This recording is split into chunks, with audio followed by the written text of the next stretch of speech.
Nunca imaginé que la misma sangre que me vio crecer, la que compartió el plato de frijoles en la mesa de madera astillada de nuestra infancia en Guanajuato, sería la que firmara mi sentencia de deportación. La envidia, me decía mi abuela, es un veneno que se bebe a solas, pero que busca siempre envenenar al otro. Y mi hermana, mi única hermana, Teresa, se había bebido ese veneno hasta el fondo, con mi nombre grabado en la copa. Todo explotó por una casa.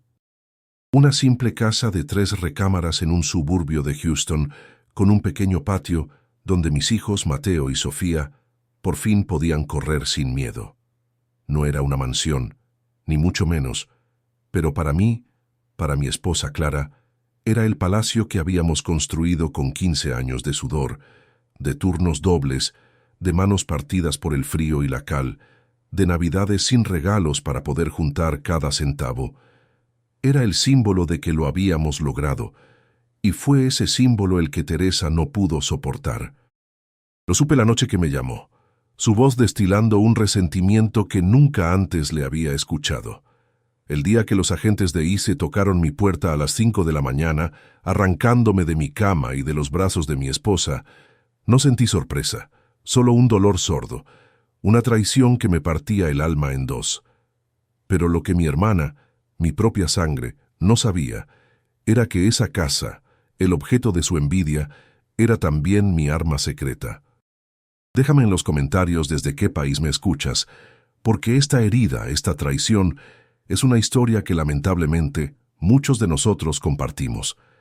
Ver los rostros de mis hijos, el terror puro en los ojos de Mateo, que con apenas 7 años ya entendía que algo andaba terriblemente mal, y la confusión de mi pequeña Sofía, que se aferraba a las piernas de su mamá, es una imagen que se quema en mi memoria cada noche. Es un tipo de dolor que no tiene nombre. Ver cómo tu mundo, ese que construiste con tanto esfuerzo para protegerlos, se derrumba frente a ellos y tú eres el epicentro del desastre, esposado como un criminal en tu propia sala. Mi relación con Teresa siempre fue complicada. Yo era el mayor, el que se fue al norte a los 18 años con la promesa de mandar dinero, de sacarlos de la pobreza. Y cumplí. Vaya que sí cumplí. Durante 15 años, cada cheque de mi trabajo en la construcción, cada dólar extra que ganaba haciendo jardinería los fines de semana, se dividía en 2. Una parte para mis sueños aquí y la otra, la más grande, para ellos. Pagué las medicinas de mi mamá, los estudios de mis sobrinos, el techo nuevo de la casa familiar.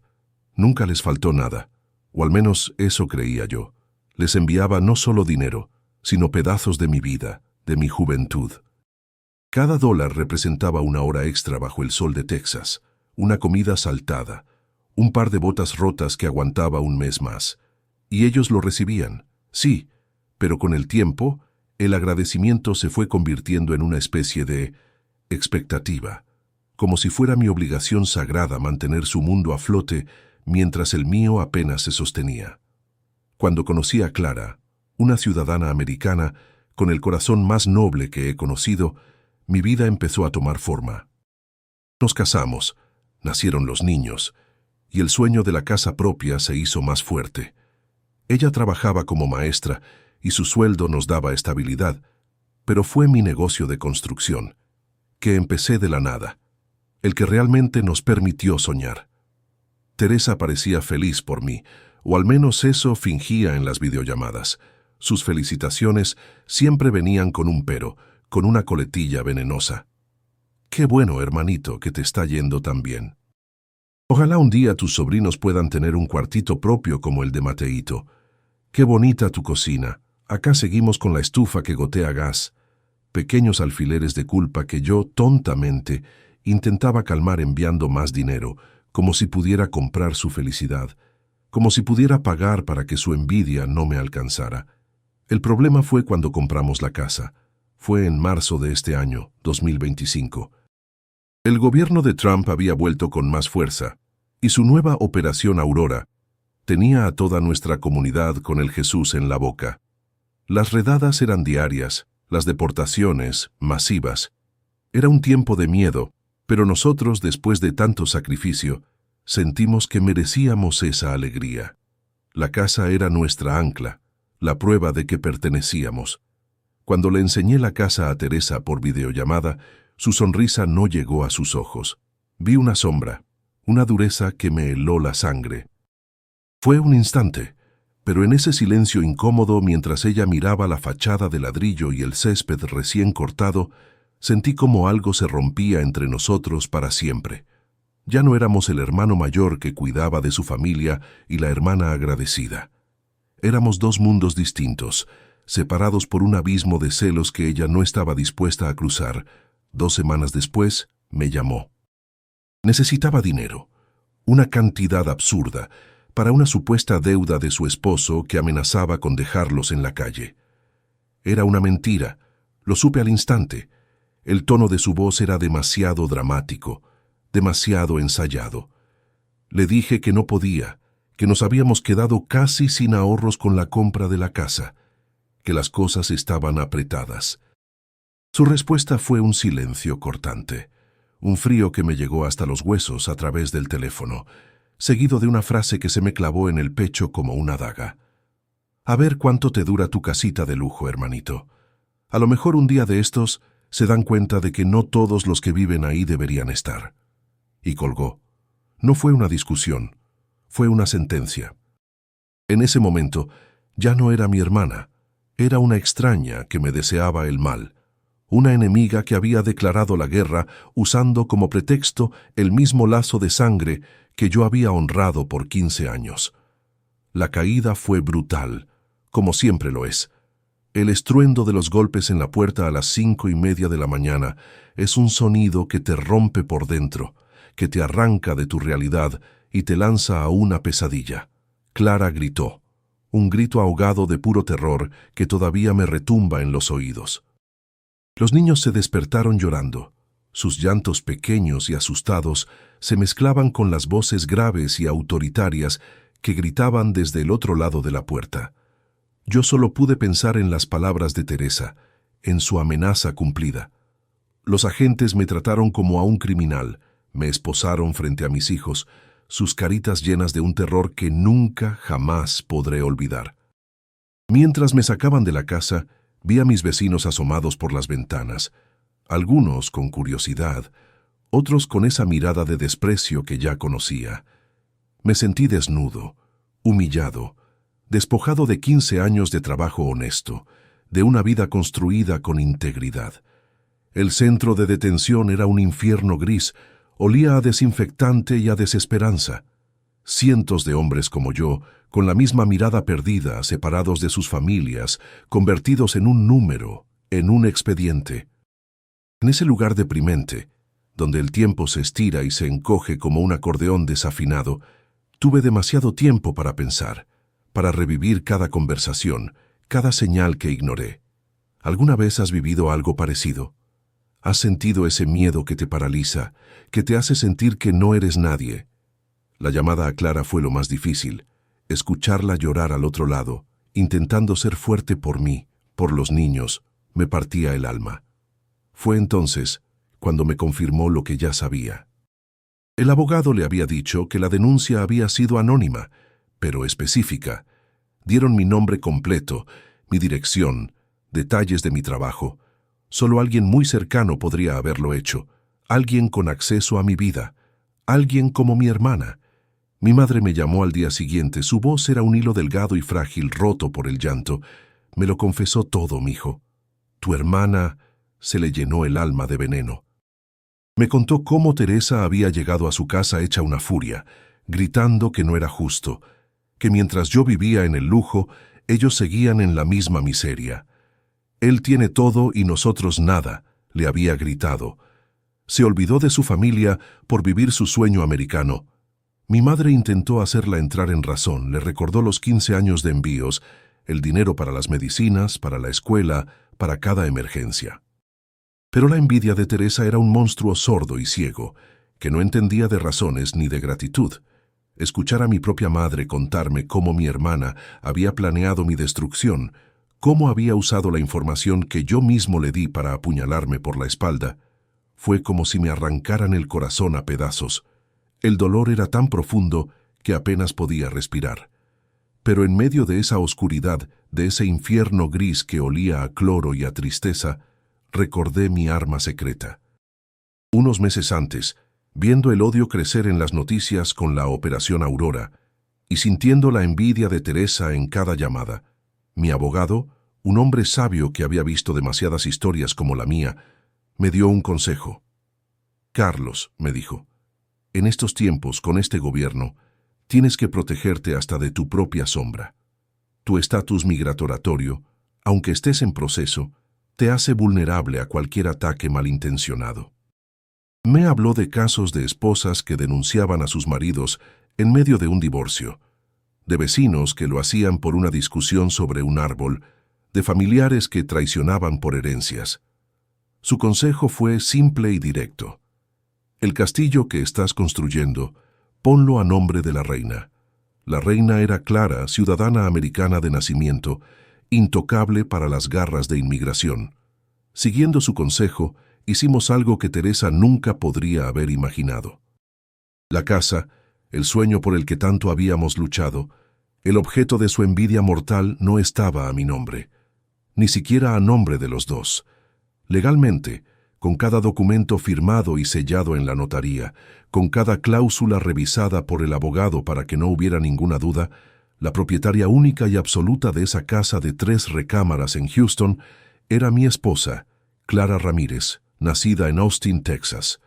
Yo no figuraba en el título de propiedad, ni en la hipoteca, en ninguna parte. Había sido una decisión difícil, un golpe a mi orgullo de hombre, de proveedor, pero la seguridad de mi familia estaba por encima de cualquier ego.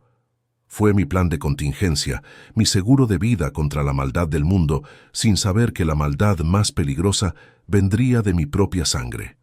Desde la litera de metal del centro de detención, con la amenaza real de ser deportado y separado de mis hijos por hasta 10 años, activé el plan. Durante la siguiente llamada con Clara, se lo dije.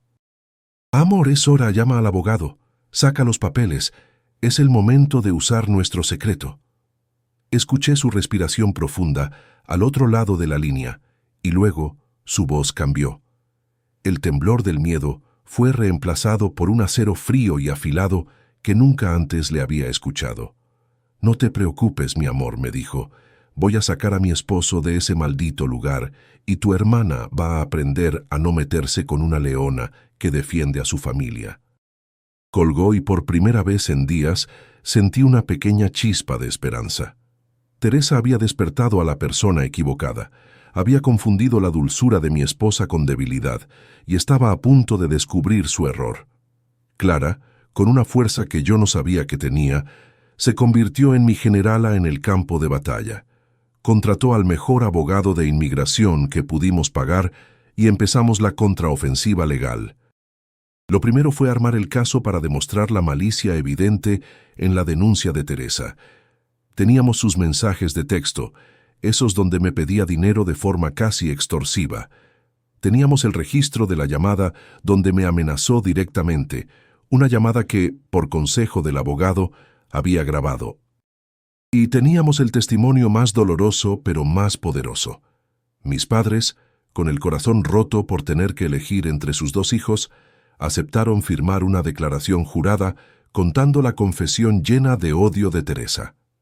El caso dio un vuelco inmediato. La denuncia anónima dejó de ser un fantasma sin rostro. Ahora tenía nombre, apellido y un motivo claro: envidia y malicia. Pero la verdadera justicia poética, el castigo perfecto que ni el mejor guionista podría haber escrito, vino después. Teresa, en su ignorancia y su codicia, estaba convencida de que mi deportación era inminente. Creyendo que yo sería expulsado del país y que la casa, nuestro palacio, sería embargada por el gobierno o quedaría en un limbo legal del que ella podría sacar provecho, intentó hacer su jugada maestra. Contrató a un abogado de pueblo, probablemente el más barato que encontró, y trató de poner un reclamo sobre la propiedad. Su argumento era una sarta de mentiras, que yo le había prometido verbalmente parte de la casa como pago por todo el apoyo que me había dado y que había usado dinero de la herencia familiar para comprarla. Fue un error garrafal, un movimiento de ajedrez de un principiante contra un maestro. Su reclamo legal, presentado en una corte civil, nos abrió la puerta que necesitábamos. Ya no era solo mi palabra contra la suya en un caso de inmigración. Ahora era un caso civil, donde la evidencia se presenta bajo juramento. Imagino su cara, la de su pobre abogado, cuando el representante legal de Clara se puso de pie en la audiencia preliminar. No discutió, no argumentó, simplemente presentó el título de propiedad, limpio, inmaculado, sellado por el estado de Texas, a nombre exclusivo de Clara Ramírez, ciudadana americana. Un documento blindado, completamente inalcanzable para ella. El juez, un hombre mayor con cara de pocos amigos, ni siquiera tuvo que deliberar. Miró los papeles de Teresa, miró el título de propiedad y desestimó el reclamo en menos de 10 minutos, advirtiéndole a su abogado sobre las consecuencias de presentar demandas frívolas. Pero no nos detuvimos ahí. Ese intento de fraude fue la munición que necesitábamos. Con la evidencia de su confesión a mis padres y su intento descarado de robar una propiedad que no le pertenecía, nuestro abogado presentó una denuncia formal en su contra ante las autoridades federales. Hacer un reporte falso a ICE es un delito federal grave, un crimen que conlleva multas estratosféricas y hasta 5 años de prisión. Y en el clima político de la Operación Aurora, con un gobierno obsesionado con la ley y el orden en la frontera, no se tomaban esas cosas a la ligera. El miniclímax de su caída, la estocada final, fue la llamada que recibió no de un abogado, sino de un agente federal del Departamento de Seguridad Nacional, invitándola cordialmente a sus oficinas para aclarar algunas inconsistencias en su denuncia anónima. De repente, la cazadora se había convertido en la presa. Después de 3 semanas de infierno, de contar los minutos en un calendario mental que solo marcaba la desesperanza, un guardia gritó mi nombre. No el número que me habían asignado, sino mi nombre, Carlos Ramírez. El sonido me pareció extraño, ajeno. Me llevaron a una oficina, me devolvieron mi ropa de civil, mis botas de trabajo, mi cartera con la foto de mis hijos. Su caso ha sido desestimado, me dijo un oficial con la misma frialdad con la que me habían arrestado. La denuncia fue retirada por la agencia denunciante debido a inconsistencias. Inconsistencias. Así llamaban a la red de mentiras y veneno que mi hermana había tejido. Salir por esa puerta, sentir el sol de Texas en la cara, respirar aire que no estuviera viciado por el encierro, fue como volver a nacer. Y allí, esperándome junto a su vieja camioneta, estaba Clara. Corrió hacia mí, y cuando la abracé, sentí cómo se derrumbaba, todo el peso de las últimas 3 semanas saliendo en un solo sollozo. Y yo lloré con ella, sin vergüenza. Lloré por el tiempo perdido, por el dolor infligido, por la bendición de tenerla a mi lado. El reencuentro con mis hijos fue la verdadera liberación. Cuando llegamos a la casa de una amiga de Clara donde se estaban quedando, ellos corrieron hacia mí gritando «¡Papi!». Y ese sonido, esa palabra, sanó una parte de mi alma que creí muerta para siempre. Me arrodillé y los abracé a los dos, sintiendo sus cuerpos pequeños y cálidos contra el mío, oliendo su cabello, besando sus frentes. Mateo me miró con sus ojos serios, demasiado serios para un niño de 7 años. «¿Ya no te van a llevar, papá?», preguntó. «No, campeón», le respondí tragándome el nudo en la garganta. «Ya nadie me va a llevar. Papá se queda en casa». Sofía, mi pequeña, simplemente se acurrucó en mi pecho, su pulgar en la boca, como hacía cuando era bebé, y necesitaba sentirse segura. Esa noche dormimos los 4 en la misma cama, apretados, como si temiéramos que la oscuridad pudiera separarnos de nuevo. Y mientras los veía dormir, a mi esposa y a mis hijos, entendí que mi casa no eran las paredes de ladrillo, sino ellos. Eran mi único hogar. La historia, sin embargo, no terminó ahí. La justicia, una vez que empieza a moverse, a veces puede ser implacable. Teresa fue acusada formalmente. Mi abogado me explicó los cargos: hacer un reporte falso a una agencia federal, perjurio por su declaración en la Corte Civil e intento de fraude.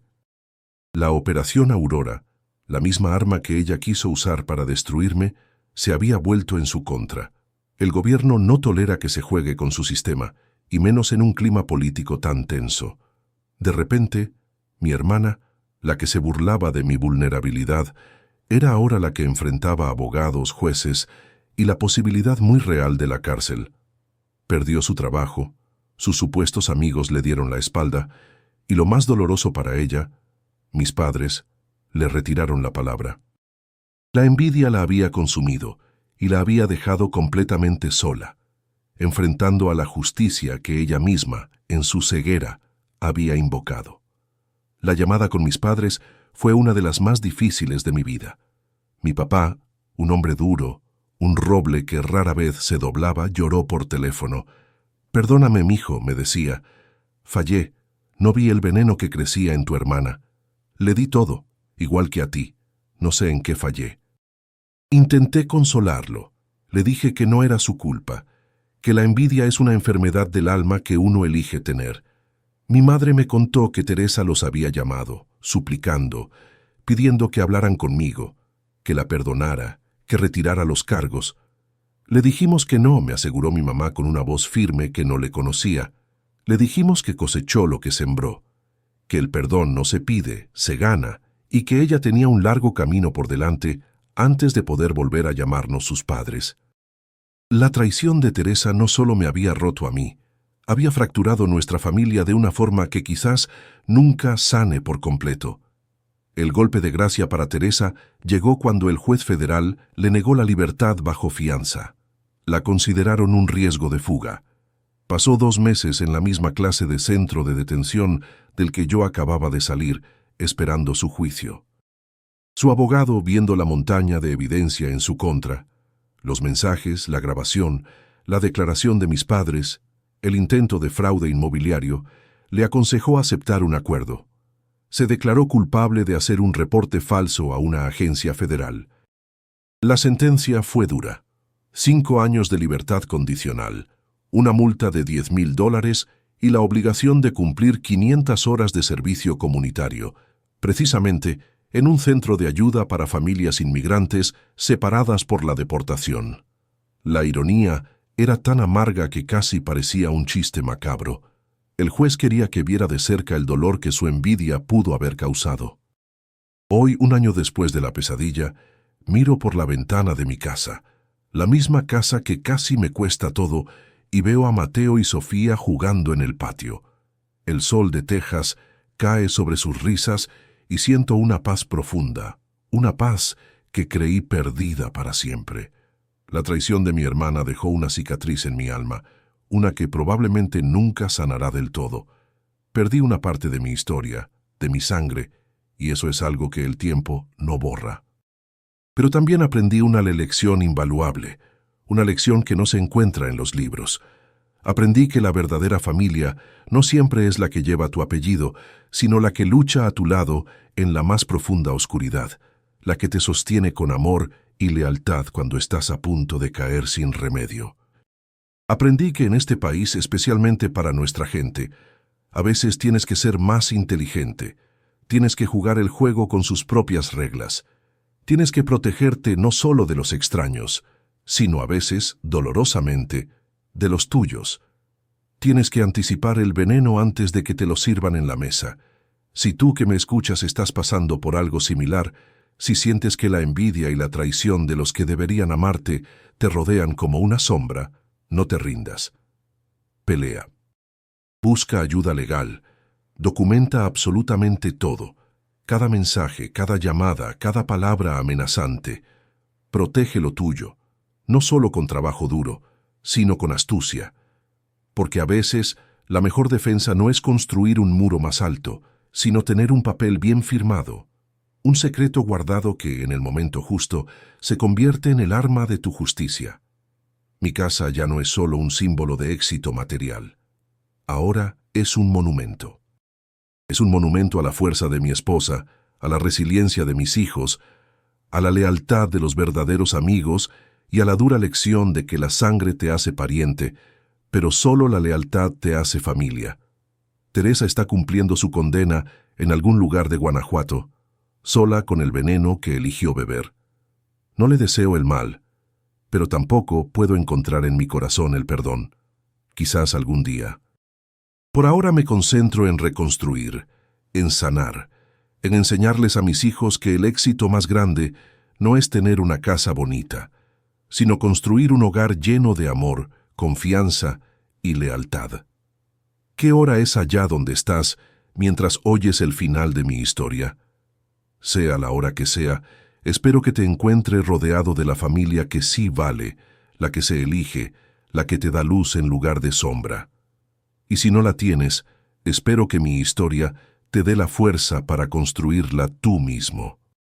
Regresar a casa, a mi propia casa, fue más extraño de lo que imaginé. Creí que al cruzar el umbral, el alivio borraría las últimas semanas, que el simple acto de sentarme en mi propio sofá sería suficiente para sanar. Pero el trauma no se va tan fácil. El trauma se queda, se pega a las paredes, se esconde en los rincones oscuros.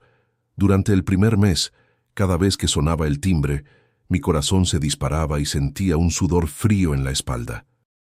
Cada vez que veía una camioneta blanca parecida a las de Ise por la calle, tenía que detenerme y respirar profundo para no entrar en pánico. Mis hijos lo sentían. Mateo dejó de invitar amigos a la casa y Sofía empezó a tener pesadillas de nuevo, gritando en la noche sobre hombres malos que venían a llevarme. La pesadilla no había terminado cuando salí del centro de detención, solo había cambiado de escenario. Ahora la cárcel estaba dentro de mi cabeza, y escapar de ella era una batalla diaria y silenciosa. Clara, mi leona, mi roca, también empezó a mostrar las grietas. Había sido tan fuerte mientras yo estaba encerrado, había manejado todo con una entereza que me maravillaba. Pero ahora que yo estaba de vuelta, ahora que supuestamente todo estaba bien, su propio dolor empezó a salir. La encontraba llorando en la ducha o con la mirada perdida mientras lavaba los platos. El miedo que había mantenido a raya por semanas ahora la emboscaba en los momentos más inesperados. Una noche me confesó que no podía perdonar a mi familia. No solo a Teresa, Carlos, me dijo, su voz cargada de un dolor que rara vez mostraba. A tus padres también por no haber visto el monstruo que criaron, por no haberte protegido. Era una herida nueva entre nosotros, una tensión silenciosa. No peleábamos, pero el aire en la casa se sentía pesado, cargado con el resentimiento no expresado, con la realidad de que la traición de mi hermana no solo me había afectado a mí, sino que había envenenado el santuario de mi propio hogar. Reconstruir el negocio fue como empezar de cero, pero con el peso de una reputación manchada. A pesar de que la historia de mi inocencia salió en las noticias locales, el estigma de una redada de Ise es como el lodo. Aunque te laves, siempre queda una mancha. Algunos clientes antiguos regresaron, sí, con disculpas y palmadas en la espalda. Pero otros, muchos otros, simplemente desaparecieron. Sus llamadas ya no eran respondidas, sus correos quedaban sin leer. Un día me encontré con el señor Thompson, uno de mis clientes más grandes, en el Home Depot. Me evitó fingiendo no verme. Lo confronté amablemente. Señor Thompson, solo quería saber si seguiremos con el proyecto del próximo mes. Me miró con incomodidad. Mira, Carlos, lo siento por lo que te pasó de verdad, pero no puedo arriesgarme. Mis socios son muy conservadores. Una redada, aunque fuera un error, se ve mal. Cada palabra era un golpe. Comprendí que la inocencia legal no significaba nada en el tribunal de la opinión pública y los negocios.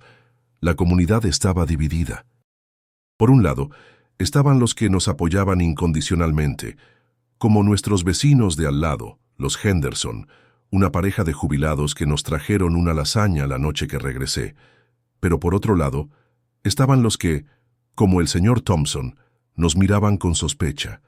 En la escuela de Mateo, una de las madres, amiga cercana de la esposa del señor Thompson, organizó una reunión para discutir la seguridad de la escuela, una forma apenas velada de hablar de nosotros. Clara fue a esa reunión con la cabeza en alto. Mi esposo es un hombre honesto y trabajador que fue víctima de un crimen de odio, les dijo. Si a alguno de ustedes le incomoda la presencia de una familia como la nuestra, una familia que paga sus impuestos y contribuye a esta comunidad, quizás son ustedes los que deberían cuestionar sus propios valores. Su valentía me inspiraba, pero también me dolía verla tener que pelear estas batallas, tener que defender nuestro derecho a existir en un lugar que habíamos elegido como nuestro hogar. La toxicidad de mi familia política, sin embargo, no se había limitado a Teresa. Una noche recibí una llamada de un número de Guanajuato que no reconocí. Era su esposo, Ricardo. No llamó para disculparse, ni para preguntar cómo estábamos. Llamó para culparme. «Por tu culpa mi vida está arruinada», me dijo, su voz arrastrando las palabras por el alcohol. «Teresa está loca, sí, pero tú la provocaste, presumiendo tu casa, tu dinero. Ahora ella está en problemas con los federales, y yo tengo deudas hasta el cuello». Me quedé en silencio, escuchando su patética sarta de excusas. Y entonces llegó el verdadero motivo de su llamada. «Necesito dinero, Carlos. Me lo debes. Para pagar un abogado para Teresa, para limpiar el desastre que tú causaste». La audacia del hombre me dejó sin aliento. Le colgué, pero su llamada fue un recordatorio escalofriante de que el veneno de la envidia no se había limitado a mi hermana, había infectado a toda su casa. Las noticias de Guanajuato que me llegaban a través de mi madre eran desoladoras.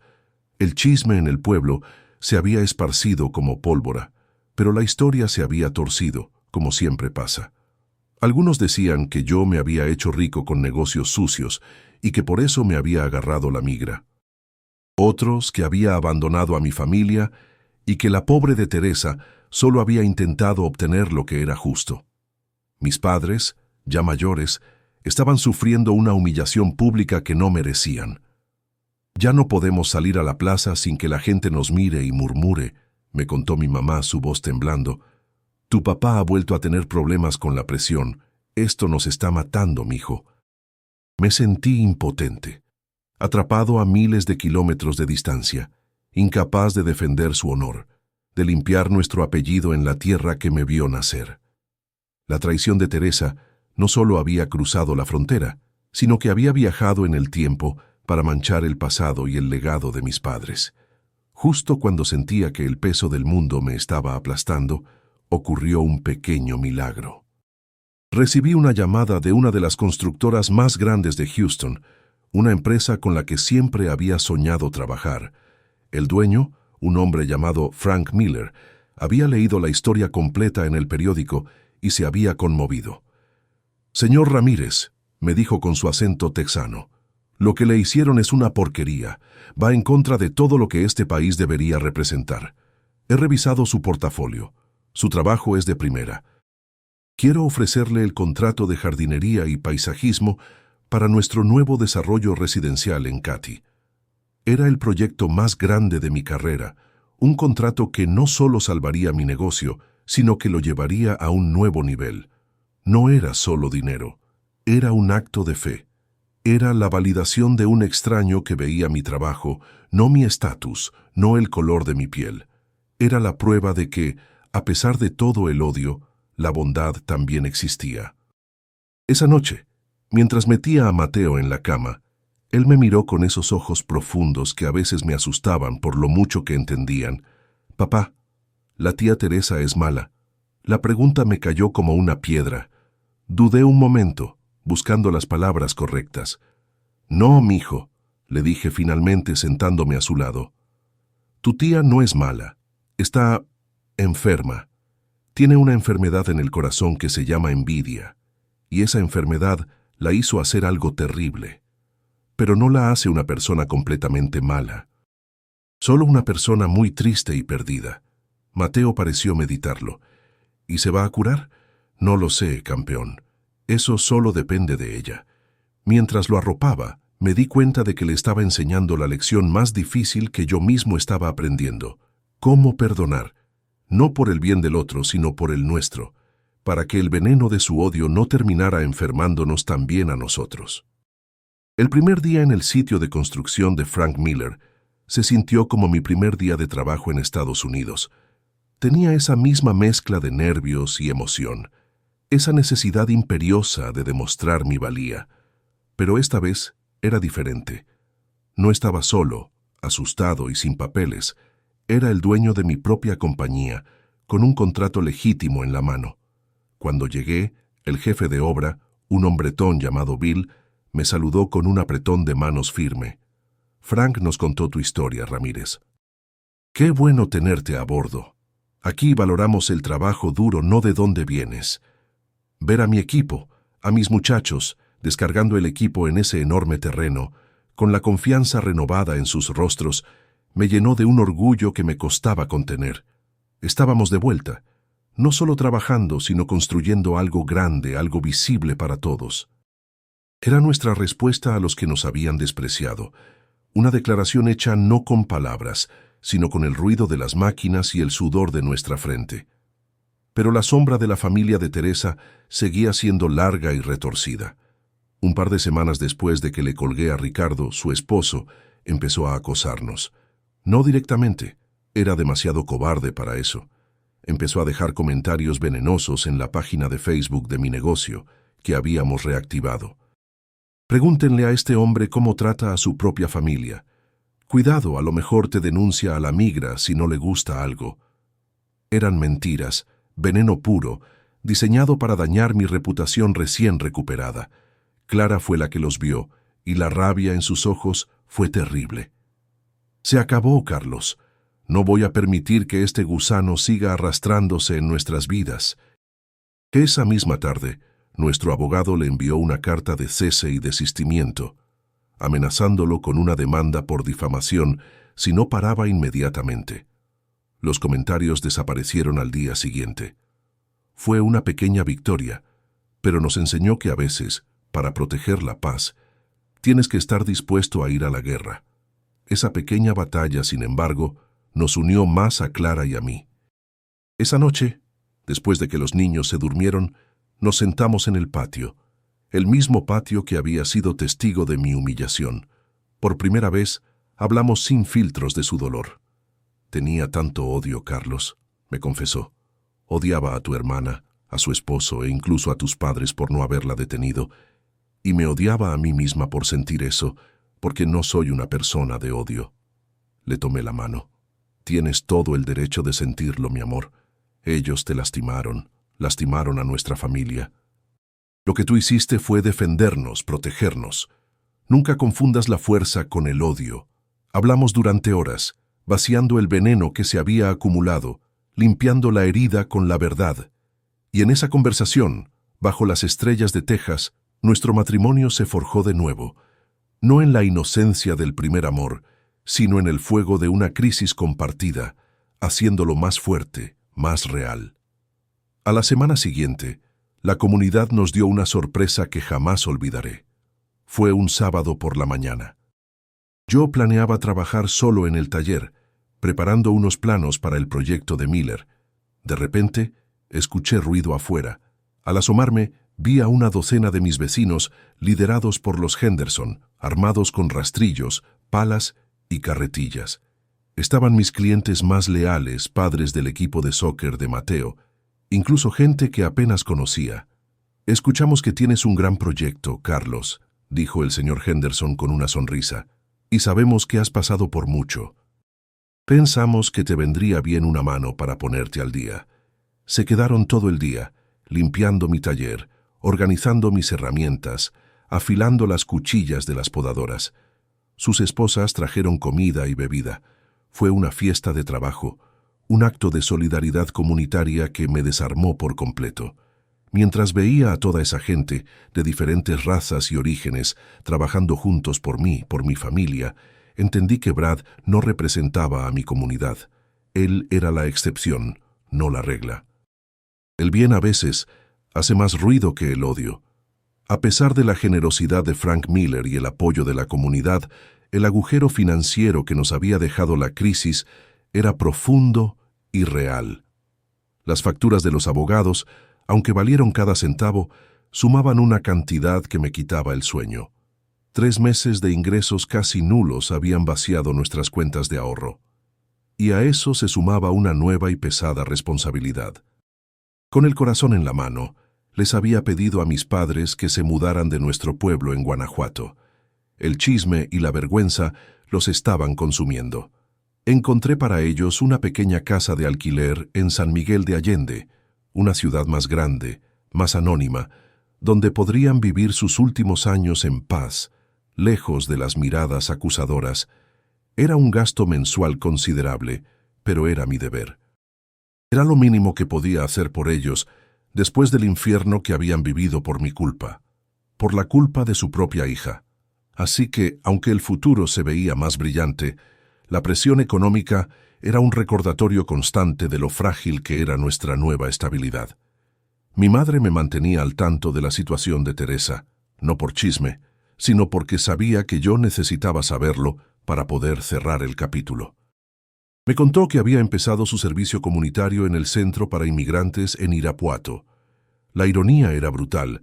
Mi hermana, que nunca había mostrado un ápice de compasión por la lucha de los inmigrantes, ahora estaba forzada a servirles, a limpiar sus baños, a repartirles comida. Según mi madre, estaba cambiada, más callada, más humilde. El otro día la vi, me dijo mi mamá, y tenía los ojos de una persona que ha visto el fondo del pozo. Creo que por primera vez en su vida está entendiendo el daño que hizo. Escuchar eso no me produjo alegría, ni satisfacción. Sentí una extraña mezcla de lástima y... nada. Un vacío. Quizás esa era la etapa final del perdón, la indiferencia. Su destino ya no estaba atado al mío. Era su camino y tenía que recorrerlo sola. El proyecto de Miller avanzaba a un ritmo increíble. Era mi oportunidad de oro y no la iba a desperdiciar. Me sumergí en el trabajo con una pasión renovada. Diseñé un sistema de riego inteligente que ahorraba un 30% de agua, una innovación que impresionó a los ingenieros de la constructora. Elegí plantas nativas de Texas que requerían poco mantenimiento y creaban un ecosistema sostenible.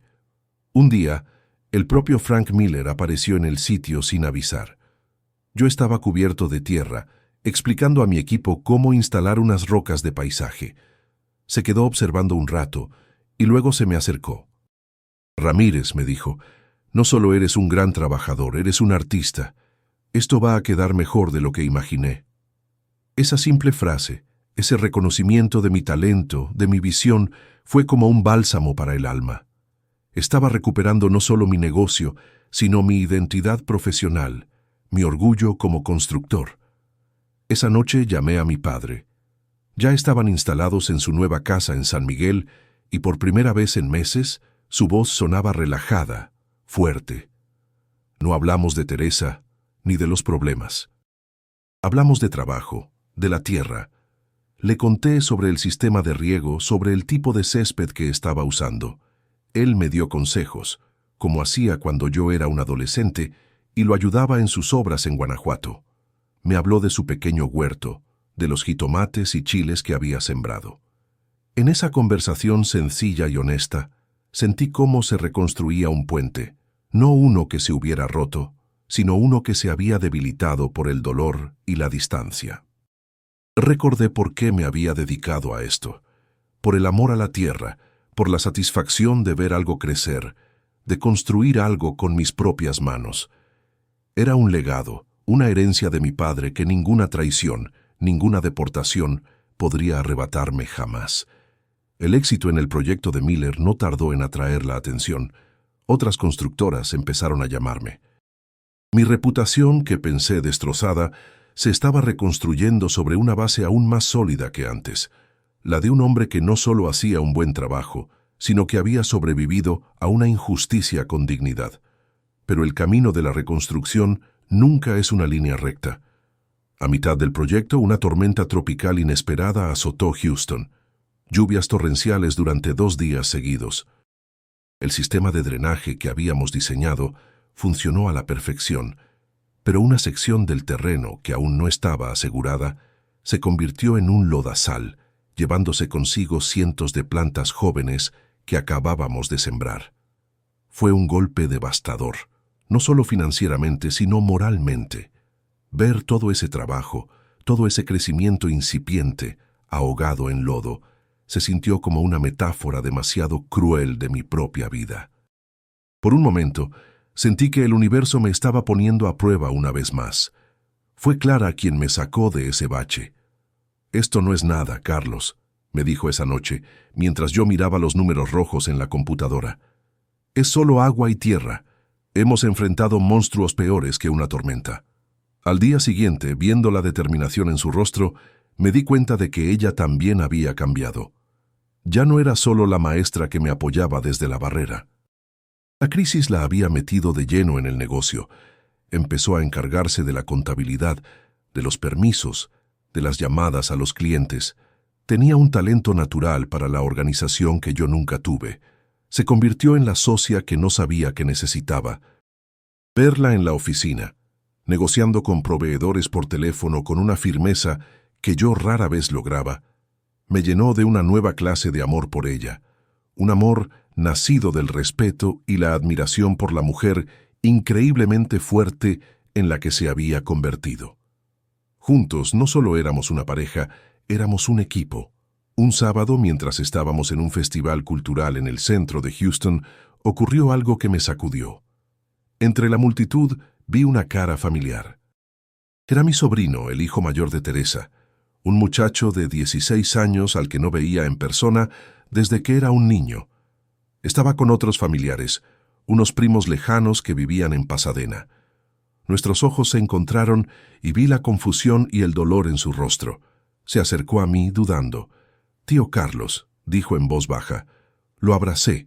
Era un abrazo torpe, cargado con el peso de la traición de su madre. «¿Cómo estás, campeón?», le pregunté. «Bien», respondió, pero su mirada decía lo contrario. «Mi mamá. Ella no está bien, tío. Me contó que su padre, Ricardo, los había abandonado. Se había ido a otra ciudad con otra mujer, dejándolos solos para lidiar con las consecuencias del desastre que habían creado». Escuchar eso, ver el dolor de un niño inocente atrapado en el fuego cruzado de los errores de sus padres, fue un recordatorio brutal de que las víctimas de la envidia de Teresa no éramos solo nosotros. La justicia, mientras tanto, seguía su curso lento pero seguro. Recibimos una notificación de la Corte Federal. Como parte de la sentencia de Teresa, se había emitido una orden de restitución. Estaba obligada a pagarnos los honorarios de los abogados que tuvimos que contratar para defenderme, una suma que ascendía a casi $20,000. Era una cantidad que en su situación probablemente tardaría toda una vida en pagar, si es que alguna vez lo lograba. No era una victoria que se pudiera celebrar. Ver el documento oficial, con el sello del gobierno de los Estados Unidos, no me trajo alegría. Solo sentí el peso de la tragedia, de una familia rota por algo tan corrosivo como los celos. El dinero no podía comprar de vuelta la confianza perdida, no podía sanar la herida de la traición. Era solo papel, un símbolo vacío de una justicia que, en el fondo, se sentía como una derrota para todos. Una noche, Mateo me encontró en el estudio, revisando unos planos. Se había vuelto más curioso desde mi regreso, haciendo preguntas que demostraban que estaba tratando de entender el mundo de los adultos. Había encontrado uno de los artículos del periódico sobre mi caso guardado en una caja. «Papá, aquí dice que la tía Teresa te acusó de un crimen. ¿Por qué mentiría la familia?». Dejé los planos y los senté en mis rodillas. Le expliqué de la forma más sencilla que pude que a veces las personas, incluso la familia, se enferman por dentro, que sienten que la felicidad de otro les roba un pedazo de la suya y que esa enfermedad los hace actuar de formas terribles. «Pero la mentira, hijo», le dije, «nunca gana al final. Tarda, a veces tarda mucho, pero la verdad siempre encuentra la forma de salir a la luz. Por eso nunca debes tener miedo de decir la verdad, aunque sea difícil». Mi relación con Frank Miller se profundizó más allá de la de un simple cliente. Se convirtió en una especie de mentor. A menudo se pasaba por el sitio de construcción al final del día, no para supervisar, sino para conversar. Un día, mientras compartíamos una botella de agua, me contó sus propios inicios. Me habló de cómo su primera empresa quebró, de cómo casi lo pierde todo por un socio que lo traicionó.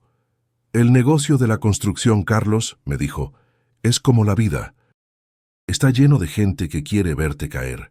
La clave no es evitar las caídas, es aprender a levantarte más fuerte y saber en quién confiar.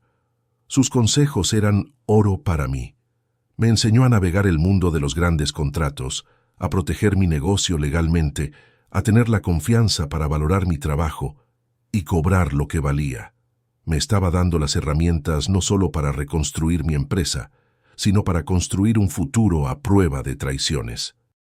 La primera fase del desarrollo residencial en Katy se completó a finales de la primavera. Frank Miller organizó una pequeña ceremonia en el sitio para marcar la ocasión. Estaban los ingenieros, los arquitectos, los otros contratistas. Al final de su discurso, Miller me pidió que me pusiera de pie. «Quiero reconocer especialmente el trabajo de Carlos Ramírez y su equipo», dijo ante todos. No solo ha entregado un trabajo de una calidad excepcional, sino que lo ha hecho mientras superaba adversidades personales que habrían destruido a hombres menos fuertes. Es un ejemplo de resiliencia y profesionalismo. Sentir los aplausos de todos esos profesionales, ver el orgullo en los rostros de mis muchachos, fue un momento de redención pública. Contrastaba tan brutalmente con la humillación de ser sacado de mi casa esposado, que sentí las lágrimas asomarse a mis ojos. Ya no era el inmigrante sospechoso, era Carlos Ramírez, el constructor. Esa noche, mientras la sensación de logro todavía me embargaba, hablé con Clara. Le conté lo que mi sobrino me había dicho, que Ricardo los había abandonado y que Teresa estaba sola con los niños, luchando para sobrevivir. Vi un conflicto en los ojos de Clara, la misma lucha que yo sentía. Su rabia hacia Teresa era justa y merecida. Pero la imagen de mis sobrinos, niños inocentes, pagando por los pecados de sus padres, era insoportable. «No podemos ayudarlos directamente», dijo Clara finalmente. «Sería como perdonarla, y no estoy lista para eso. Yo tampoco». Pero al día siguiente hice algo en secreto. Contacté a una prima en Guanajuato, una mujer de confianza, y empecé a enviarle una pequeña cantidad de dinero cada mes, con instrucciones estrictas de que se lo diera a los niños para sus gastos escolares y comida, sin decirle a nadie, y mucho menos a Teresa, de dónde venía. No era perdón. Era otra cosa. Era mi manera de romper el ciclo de veneno, de asegurarme de que la enfermedad de mi hermana no condenara a la siguiente generación. El otoño llegó a Houston, trayendo consigo un aire más fresco, y para mí una paz que no había sentido en mucho tiempo. Con el proyecto de Miller llegando a su fin y varios contratos nuevos en el horizonte, nuestra vida finalmente estaba encontrando un ritmo estable. Fue entonces cuando mis padres nos dieron la sorpresa. Vendrían a visitarnos. Era la primera vez que pisarían Estados Unidos, la primera vez que verían con sus propios ojos la vida que había construido. Conseguirles la visa de turista fue un proceso lleno de ansiedad, pero gracias a una carta de invitación del propio Frank Miller, que testificaba sobre mi negocio y mi carácter, se las aprobaron. Verlos salir por la puerta de llegadas del aeropuerto fue uno de los momentos más emocionantes de mi vida. Mi papá, que parecía haberse encogido por el dolor en los últimos meses, caminaba más erguido. Mi mamá simplemente me abrazó y lloró en silencio por un largo rato. Tenerlos en mi casa, la misma casa que había sido el epicentro de tanto dolor, fue surrealista y sanador. Verlos jugar con Mateo y Sofía en el patio, escuchar a mi papá enseñarle a mi hijo los secretos de la carpintería en el garaje, oler la comida de mi mamá en la cocina que Clara y yo habíamos diseñado, todo se sentía como cerrar un círculo. Era como si su presencia purificara el lugar, reemplazando los malos recuerdos con nuevas memorias de amor y unidad. Durante su visita evitamos hablar de Teresa. Su nombre era un fantasma que todos sentíamos, pero que nadie se atrevía a invocar. Hasta la última noche. Mi madre se me acercó mientras yo miraba las estrellas desde el patio. Sacó una carta arrugada de su bolsillo. «Es de tu hermana», me dijo. «Me pidió que te la diera. No tienes que leerla si no quieres». Tomé la carta. La abrí después de que todos se durmieron. No eran excusas. Eran las palabras rotas de alguien que había tocado fondo. Describía el vacío de su vida, la envidia que la había carcomido como un cáncer, el momento en que se dio cuenta, sentada en una celda, de que lo había perdido todo por nada. «Quería tu vida, hermanito», escribió, «y en el proceso destruí la mía. No te pido perdón porque sé que no lo merezco. Solo te pido que cuides a mis hijos si algo me pasa. Son lo único bueno que he hecho». No sentí compasión ni rabia. Solo una profunda y abrumadora tristeza por la vida que ella había desperdiciado, por el amor que había convertido en veneno. Al día siguiente, antes de que mis padres se fueran, le dije a mi mamá, «Dile que leí la carta». Fue todo lo que necesité decir. El día que entregamos oficialmente el proyecto de Katie, Frank Miller me llamó a su oficina. Sobre su escritorio había dos cosas: el cheque final del contrato y un folder con un nuevo logo. «Carlos», dijo, «tu trabajo ha sido impecable, pero más que eso, tu integridad es algo raro en este negocio. Quiero hacerte una oferta». Abrió el folder. Proponía crear una nueva división en su compañía, Miller Landscaping, y quería que yo fuera el presidente. Me ofrecía un sueldo que era más del triple de lo que ganaba ahora, participación en las ganancias y, lo más importante, una plataforma para hacer crecer mi visión a una escala que nunca había soñado. «No quiero ser tu cliente, Carlos», dijo. «Quiero ser tu socio». Salí de esa oficina sintiendo que flotaba. La vida, después de quitarme tanto, ahora me estaba devolviendo todo con creces. Esa noche, cuando le conté a Clara, sus ojos se iluminaron, no por el dinero, sino por lo que significaba: seguridad, estabilidad, el fin de la lucha constante. Y entonces, con una sonrisa tímida, me dijo que ella también tenía un sueño. «Ahora que tú estás bien, que el negocio es sólido», comenzó. «He estado pensando, me gustaría volver a la escuela, obtener mi maestría en educación bilingüe. Hay tantos niños inmigrantes en nuestro distrito que se están quedando atrás, que no tienen a nadie que entienda su lucha. Quiero ser esa persona para ellos». Verla hablar con tanta pasión, con ese fuego en los ojos, me hizo darme cuenta de que su sueño era tan importante como el mío. «Hazlo, mi amor», le dije. «Yo te cubro. Ahora me toca a mí sostenerte a ti, como tú me sostuviste a mí». Nuestro equipo era más fuerte que nunca. Unas semanas después, tuve que ir a un proveedor en mi antiguo barrio, el lugar donde viví mis primeros años, en un apartamento diminuto con otros 5 hombres. Al pasar por esa calle vi el edificio. Se veía igual, viejo y cansado. Me detuve por un momento, recordando al joven de 18 años que había llegado allí, con los bolsillos vacíos pero el corazón lleno de sueños. Recordé el hambre, el frío, la soledad, pero también la esperanza inquebrantable, y me di cuenta de lo lejos que había llegado. El sueño americano no era la casa, ni el título de presidente de una compañía. El sueño americano era esto: la resiliencia. Era la capacidad de caerse 7 veces y levantarse 8, de convertir las cicatrices en medallas, de construir un futuro sobre los escombros de un pasado doloroso, sin olvidar nunca, ni por un segundo, al muchacho asustado que miraba las estrellas desde un colchón en el suelo. La última pieza del rompecabezas llegó en un sobre oficial del Departamento de Justicia. Mi abogado me llamó para explicármelo. «¿Recuerdas que tu caso atrajo la atención?», me dijo. «Bueno, ha tenido consecuencias. El gobierno ha creado una nueva unidad especial para investigar y procesar denuncias maliciosas a IC. Tu caso, Carlos, se ha convertido en el principal precedente legal. Están usando la evidencia y las estrategias que usamos nosotros como modelo para proteger a otras víctimas». La noticia me impactó. Mi dolor, mi sufrimiento, no habían sido en vano. Mi historia personal se había convertido en una pequeña pieza de un cambio más grande, en un escudo para otros que pudieran enfrentar la misma pesadilla. Quizás esa era la verdadera justicia poética, que la envidia de mi hermana, diseñada para destruirme, terminara construyendo una protección para incontables extraños. Esa noche estábamos todos en el patio trasero.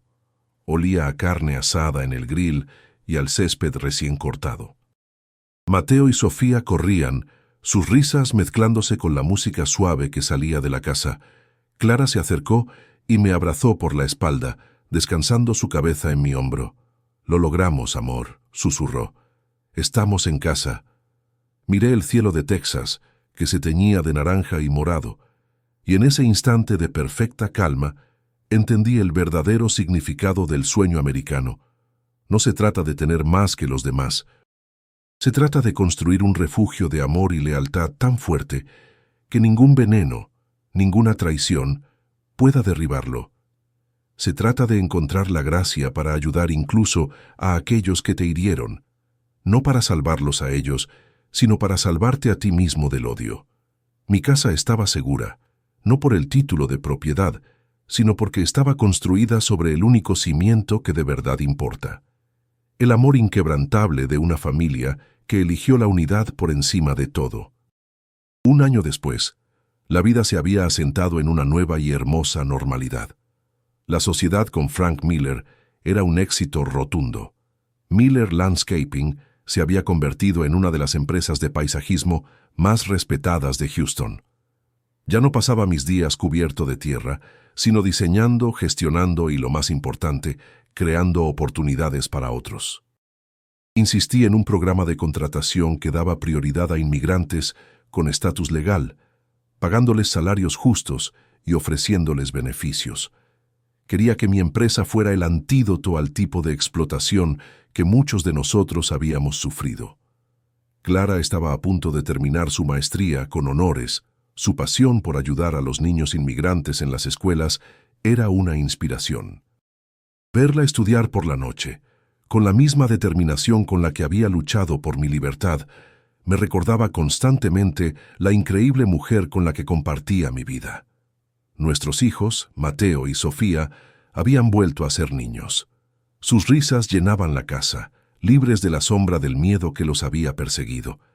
A menudo pienso en el famoso sueño americano. Cuando llegué a este país, creía que se trataba de la casa, del carro, del negocio. Creía que era una meta material. La pesadilla que viví me enseñó la verdad. El sueño americano no es un destino, es un verbo. Es la acción de resistir, de reconstruir, de luchar por la justicia. Es la libertad de construir un hogar seguro, no con ladrillos, sino con amor y lealtad.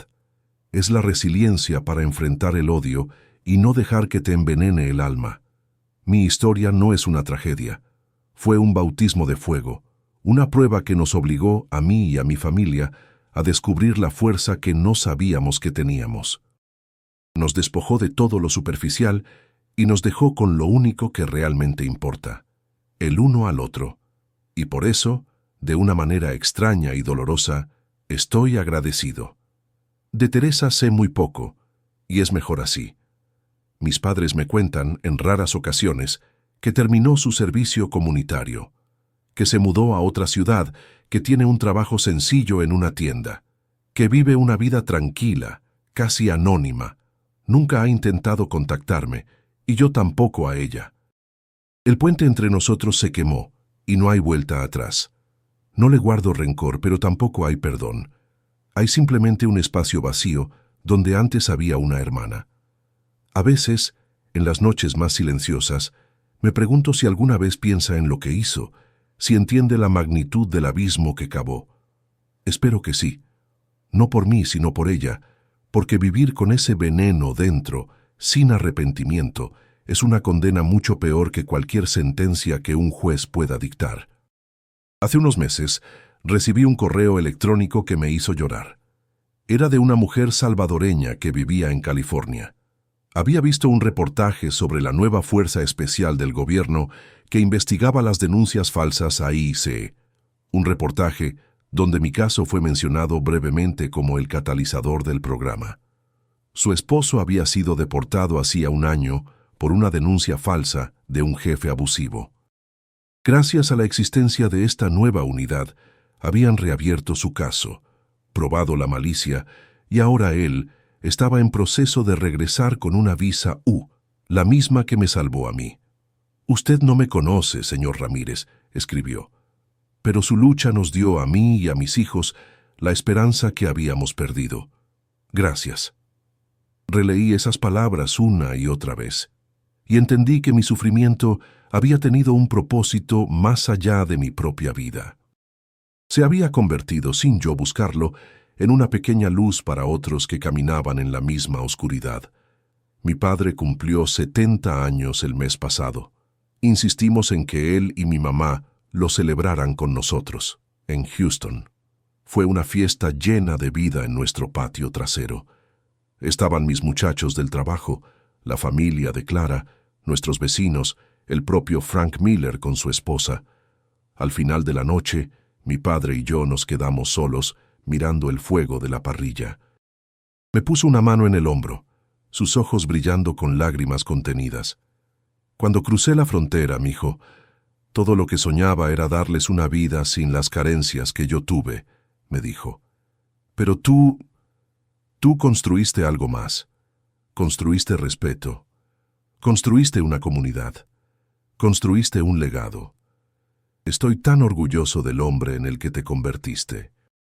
Escuchar esas palabras de mi padre, el hombre cuya ética de trabajo había sido mi guía toda mi vida, fue la única validación que siempre había necesitado. La casa, el objeto que detonó la envidia y la traición, ahora está siempre llena de los gritos de mis hijos y sus amigos jugando en la piscina, llena del olor a las tortillas de mi madre cuando nos visita, llena de las conversaciones y risas de nuestros amigos en las parrilladas de los domingos. Ha sido reclamada. Ya no es un símbolo de estatus para impresionar a nadie. Es simplemente nuestro hogar, nuestro santuario. Cada rincón, cada pared, está impregnado no de miedo, sino de la historia de nuestra lucha y nuestra victoria.